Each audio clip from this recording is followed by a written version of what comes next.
This is the DJI Osmo Nano Camera. Is this the best camera for you to make videos on YouTube? I am opening up this camera on camera in real time so you can see what it's like straight out of the box, and I'll also set up the camera in real time so you can follow along. You can avoid any of the mistakes that I make along the way. We'll have a look at the accessories that come in the box, and I'll even take you on a walk with me and Casper in the park just to show you some different settings, just so you can see what the footage looks like straight out of the camera. I'll also be pairing this with the DJI Mimo app, which is a faff and a kerfuffle, and I'll also be pairing it with this, the DJI Mic 2 that I got from my Pocket 3 camera. We'll be pairing this to see how easy that process is, and also see how the camera sounds with the internal microphone as well as wireless DJI microphone. By the way, I paid for this camera with my own money.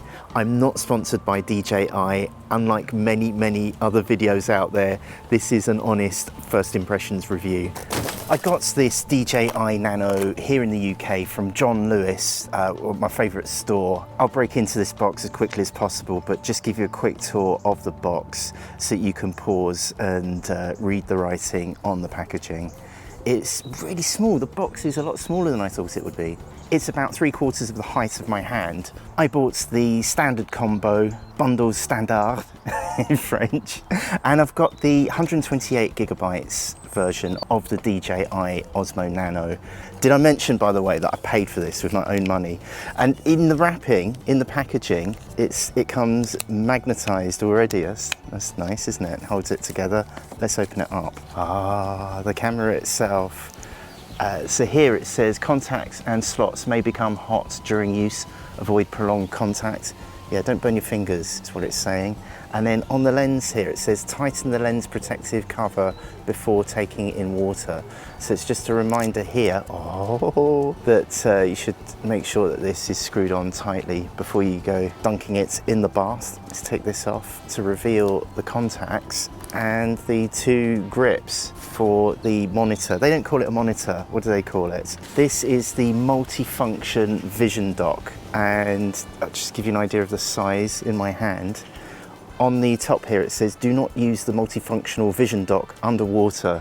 Okay, so you can splash it when it's attached to the camera, and oh, it's lovely. Now I did try to buy protective screens for this camera. They're not quite out yet because I've got this the day after release. But I'll just give you a tour of the Multifunction Vision Dock.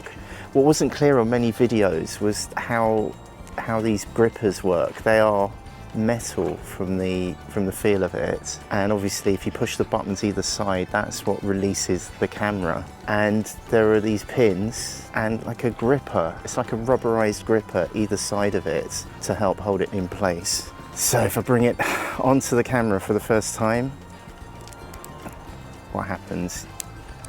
You can just push it down. You don't need to press the buttons to fix the camera to the multifunctional vision dock, excuse me. And saw a little glimmer of power. Should we power it up? I'll just give you a quick spin. The camera does remind me of the latest, well, it's not the latest, the Mic 2. Shall I take it off? Just compare it with a microphone, a DJI, well, you can't hear me now. I'll point it towards me. A DJI microphone. And forgive me, I'm sitting at a really weird angle, which is really tripping off my benign essential tremor. And it comes with some power in here already. If I touch the screen, it actually comes out of the box with 55% battery in the multifunctional vision dock and 75 in the camera. Then there's another box of bits. Let's empty it out. Ooh. It's a quick start guide. This is a magnetic lanyard, and the camera, I guess, sticks to it like this. Now, if you had a DJI Action 2, I will be comparing it in many of my videos because I love this thing. The lanyard for this was a lot smaller. I'll just compare it. Again, only if you've had this before, and you don't have the part that falls off and you've got to call DJI to buy another one. I love the fact that this is just a single lanyard, and there's some warnings on it. And you can also put the hat clip on it as well. Talking of which, it's tucked into the case here. This is the Magnetic Hat Clip. I've been looking at this on videos online, trying to work out how it works and how grippy it is. I was kind of hoping there'd be like a super powerful hinge, but it just looks like a clip. It's just folded round plastic material by the feel of it. And I was hoping this would be like more like a bulldog grip or hinge, but it isn't. It just kind of slides on. So I wanted to attach this to my dog's harness just to see if we can get a dog cam shot. I'll see if I can do that by the end of the video. The mount swivels on the hat clip. It kind of pivots forward and backwards, and it kind of implies on the lanyard that you can put the clip on like this and use this as a tilt to get a more precise angle, which would be really handy for my bike rides. If you just put it straight onto the lanyard, it just points forward. So if you attach the clip, it can not only get a more fine angle, but you can also remove it and clip it to something else. Ah! Oh my goodness, do you see that? Look, I've injured myself. Whoa, that is powerful. There's no warning sticker for that. Ow. Quick, let's open some more stuff while I can, while I still have the ability. This is very kind of DJI. They have learned the lessons of the DJI Action 2, where they had to send these out after release. So this is a protective cover. It does just push in, and you can see there's some pins inside. So if I push this in, like that goes in very easily. That is really welcome, because I do drop these things a lot. And then the Multifunctional Vision Dock can clip to it just as easily as it clips to the camera. Really, really nice touch there. So good not having to go buying things from third-party suppliers quite yet. So that's good. Then there is the dual direction magnetic ball joint adapter mount. It is the longest title for a mount. Dual direction magnetic ball joint adapter mount. Oh, this is great, because the Action 2 came with this, but without the suction cup. Look, you can, again, no reviewers mentioned this. The suction cup can come off. So you can put this onto any kind of normal tripod thread. That is fantastic. So I'll put that on a normal tripod or any accessory that has that, like a magic arm. This means that I can put this onto my favorite hand grip, or crucially, you could have a buoyant hand grip. So if you did drop it, if you did drop it into the sea, it would float. Oh, that is really helpful. I didn't realize the ball cup came off. And what's great about these grips, I've not got into DJI action cameras, so you're probably used to these if you have, but I love how it doesn't come off unless you click the buttons, but really satisfyingly, all you have to do is just push it on and it clips really easily. So that's a really lovely touch there. That just screws in there. And maybe I could use this with some other accessories as well. Oh, I love that. Really great stuff. Finally, there's a beautiful USB-C to USB-C cable. It looks like 50 centimeters. Now, I know what you want. I know that you want me to switch this thing on, so we'll do it. I promise we'll do it. So let's go back down. I'll clip the Multifunctional Vision Dock to the camera, and you can turn it on apparently by pressing this button or this button. So shall I press this button? See what happens. Ooh, language, English, yes please. Now some people have an issue with this, and this is a really big thing for this camera. It happened with the Pocket 3 too, it happened with my Action 2. To make the camera work, you need to pair it to the DJI Mimo app. And I'm going to do that on camera with you. DJI only allow you to skip doing that 5 times. So you can only power up the camera 5 times without connecting it to the DJI Mimo app, where it'll update the firmware, it does lots of good things. But some people quite rightly feel aggrieved. They feel it's not good that you need to be data mined in order to use a camera that you've bought. On the other side, it just means that it is kept up to date all the time. And I found it difficult. It says on Amazon, for the Pocket 3, it said lots and lots were returned. And you can see in the comments, it was for that very reason that you have to pair it with the DJI app. I went through that process with my Action 2, so I've kind of got over myself with it, but I can completely appreciate that this might be an obstacle, a hurdle as to whether or not you want to buy this thing. Now it's giving me a quick start guide. covers, open cover at bottom of Multifunctional Vision Dock. So that is this thing here. It just pulls up. You literally, there's no button or anything. You just force it up to break the clip seal, and you can see there's a gasket there. It's like a rubber ring here, and that keeps this area splash proof. And inside there's a space for a micro SD card slot and the USB-C charging port and data port. So I'll just click that back on. Tap to check battery levels. You can tap that little battery icon there. On the video settings, we can tap to set stabilization mode and field of view. So if I click on that, I've got from wide to Dewarp. I really like the Dewarp. It's sort of, I think it stops that sort of fisheye kind of look. And then with the stabilization, you can have Rocksteady. You can have it off. You can have Rocksteady, which stabilizes the footage, and then horizon balancing, which is great because you can kind of move it around like this and it'll always keep the horizon steady. I do that when I'm wearing it or when I'm holding it and I'm kind of wanging my hand around. So if I turn it off, oh, it says swipe down. I'm recording at the moment, but it says here swipe down to set length of time before screen turns off. Now that'll be in the settings, but that's great that you could do it straight from the front screen. Hello, this is the first video, by the way, on my DJI Nano. I set the screen to turn off after a few seconds if I'm wearing it, because then I don't have people staring at me with this big monitor. So I just use the monitor for long enough to frame it, and then I just carry on recording and the screen goes off. But anyway, wow, I am really pleased with this. It's so easy to hold. Let's bring this camera up. So it's a bugbear with vlogging cameras. Let's move this camera back.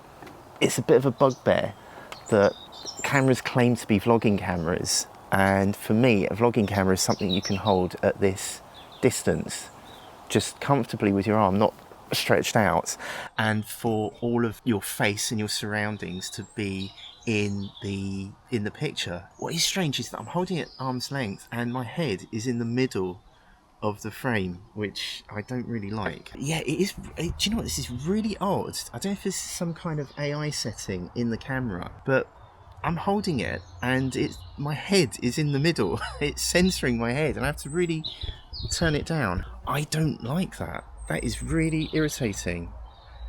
However I position the camera, it's censoring my face in the middle of the screen and I want it in the top third.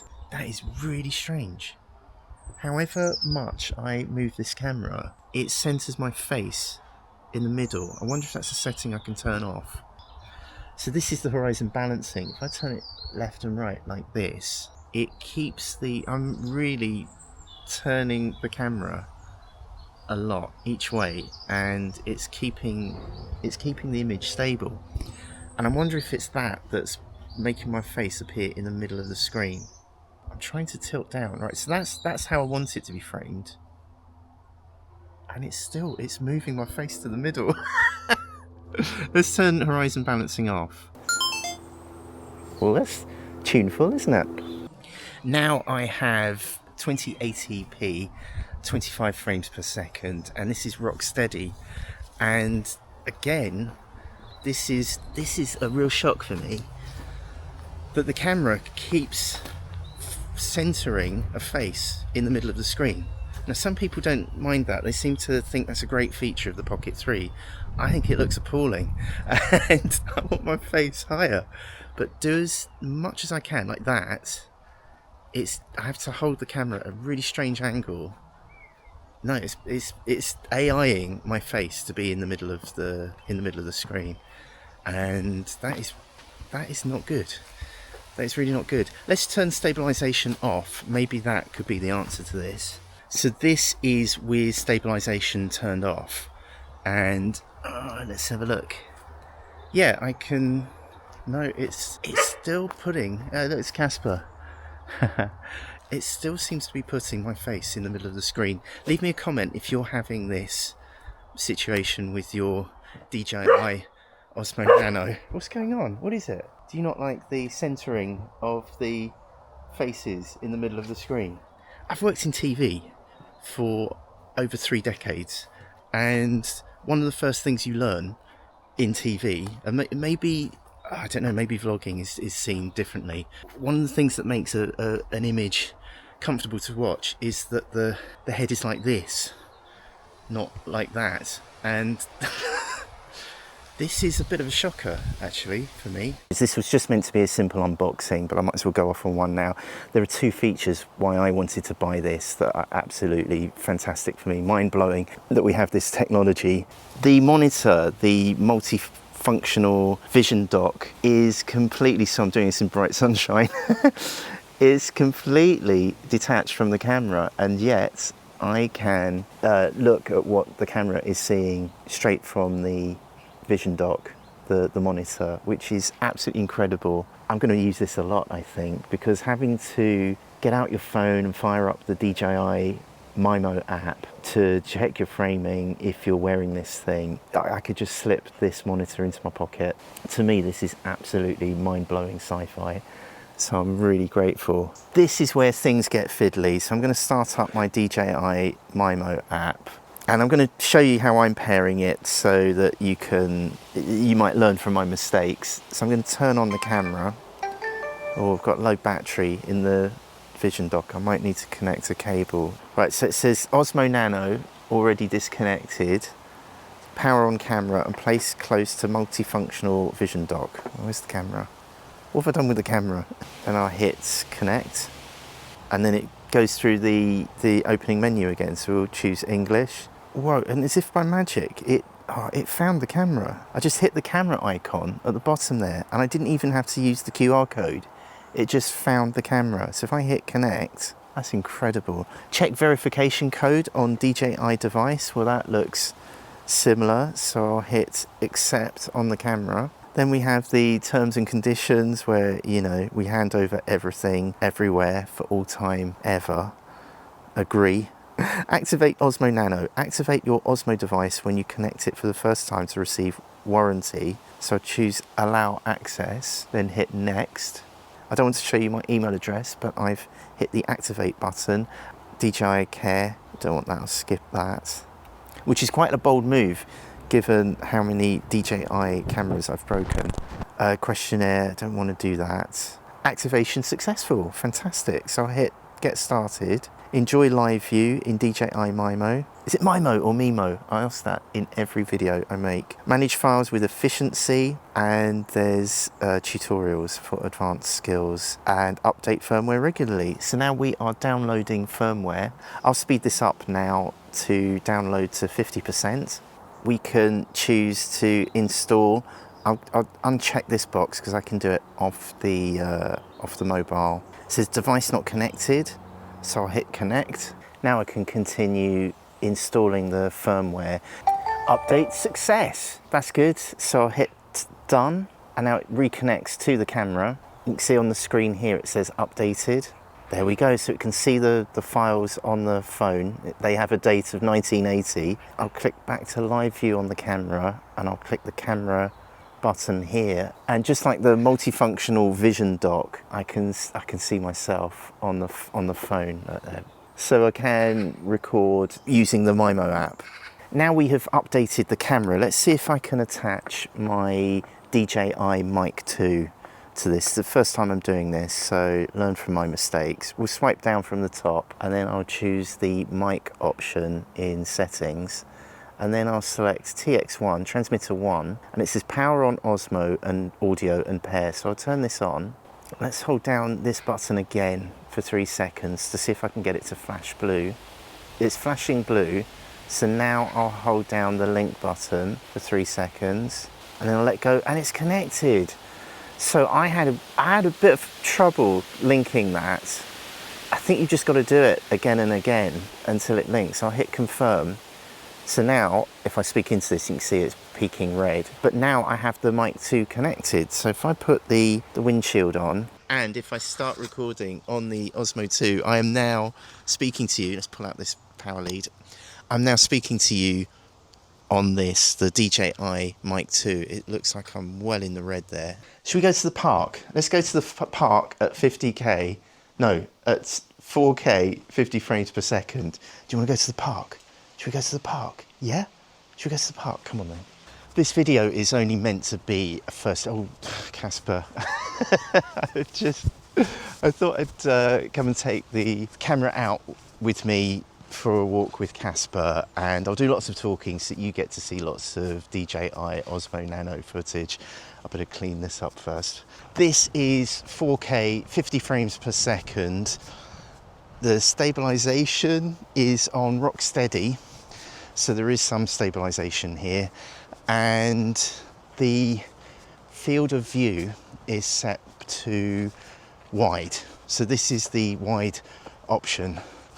And I'll just do a little bit more talking just so you can get a sense of what this footage looks like and sounds like. Oh, by the way, I've got my DJI Mic 2 attached as well. I'll give you some footage with no wireless microphone so you can see or hear how the camera sounds. This is 4K, 50 frames per second and ultra wide. So you should notice that you can see more of the park behind me. But if I point it towards Casper, he's run ahead, but he should be just a dot on the screen here. And the stabilization is still rock steady. And I'll just do a bit more talking, just so you can get a sense of how this looks. I will be quite upset, I think, if this camera is deliberately putting my face in the center of the screen. I just wouldn't frame things like that. And when I bend the camera down, it just seems to keep moving my head towards the middle of the frame. I'm not sure I like that if it's happening. This is ultra wide with horizon balancing. So this has the horizon balancing. So if I move the camera, I'm tilting it up. I'm rocking it. But you won't be able to see that, I think, because it balances the horizon. So however I move the camera, I still should be steady. Also, I don't know how my eye line looks because I've got the monitor on. Obviously, I'm just looking at that all the time, and that means I break eye line from you, which is the lens, down to there. So it means I keep looking down there. It'd be interesting to see in the edit if that looks really weird. I'm trying to force my eye line onto the lens. Anyway, let's change again. We've come out of 4K, and I've put it on the settings that I prefer for all my videos. That's 1080p at 25 frames per second, and I still have the horizon balancing on. So, and I'm out of breath. All I'm doing is walking in a park, and I sound like I've done a marathon. Things I do for this channel, it's worth it. Exercise every morning. And so I don't know how this is looking and sounding for you, but this would be pretty much my settings for most of the time, I think. I like the horizon balancing because it does mean I can carry it around in my hand and not get the shaky hands look. I've got an experiment that I want to do. This could work, it might not work. I've brought out the hat clip, and I just wonder if Casper might play along with this. Come here, Casper, come here. What I'm going to do, I'm going to clip, good boy, I'm going to clip the hat clip onto his harness. I really do not want this to fall off. But that feels like a good grip. Oh no, good boy. And then I'm going to move the camera, and I'm going to clip the camera onto his harness. Oh, hang on. Good boy. Okay, I really don't know if this is going to work, but I've sent Casper off. He's gone over there. I can see on the monitor there's something that's really irritating me already. I hope this gets changed in a firmware update, or it's a menu setting I've not found yet. It's supposed to be a feature that when the camera tilts up, when you hold the camera at portrait orientation, it records portrait orientation. And I don't want that. I just want it to be landscape, even if it's flipped to its side. And the Action 2 let me do that. So horizon balancing works all the way round. So if you hold the camera like this to sort of demonstrate it, it would always keep the horizon. But because Casper is moving around and the camera is moving up and down, it's flipping into portrait mode, and I don't know how that footage is going to look in the edit. Maybe it's just a display thing, I'm hoping that it's recorded all of this footage in landscape orientation. Now I'm recording the footage you're seeing now on my DJI Pocket 3 camera, which I adore. I absolutely love the footage that comes from this, and maybe this is a good comparison for you. But the problem with it is that it's so delicate. Honestly, I've had really bad moments of terror with my Pocket 3 and my Pocket 1 as well. I put this camera on the wall and it just fell off. Oh no! The magnetism wasn't strong enough to hold it to the metal thing in the wall. It is so nice having a camera that I can just hold at this kind of distance. It doesn't have to be like that. It's like my Sony ZV-1. I can hold it like this, and it just feels really comfortable. It's so light. If you want a hand grip, I'll put a link in the description. It feels so good, and it also feels good that I could just drop this. I could hurl it into the grass, and I know it'll be okay. I've got one other immediate first impression. It's a bit of a niggle. Let's turn the camera around. And it might just be the suction cup holder, but this magnetic holder here with the multifunction view thing, I've forgotten what it's called now. Look at the wobble on it. It really wobbles. I don't know if it's because of the weight of the stack, but if I put the camera straight onto this, it's pretty rock steady, to use DJI's term. But this is big wobble. That obviously you probably won't even see it on screen because of the stabilization, but it's a little bit irritating if I'm going to be really finicky. And maybe, should I give you a little comparison, just quick comparison? I'm going to make a whole video about this, comparing the DJI Osmo Nano with the DJI Pocket 3. But just for the fun of it, let's just give you a quick comparison. So I'm holding the two cameras side by side. I'll just give you a pan. Let's see if we can catch up with Casper. I'm holding the cameras in a really strange way. Just hold side by side, just to give you as close a comparison as possible. So this is the DJI Osmo Nano, and this is the DJI Osmo Pocket 3. Does it have the word Osmo in it? I don't know. The DJI Pocket 3. I'll just cut between them again. So this is DJI Nano, and let's run up to Casper. Casper, come here. Come. Good boy, come. And this is the Pocket 3. Just to give you a comparison, I'm sure there are settings in here that might be affecting things, but just as kind of a first glance, cutting between the two, it'll just give you an idea of what the differences might be straight out of the box for the DJI Nano. Let's do some movement. Casper's not playing ball. Come here, Casper. Casper, good boy. Casper. Right, let's go in.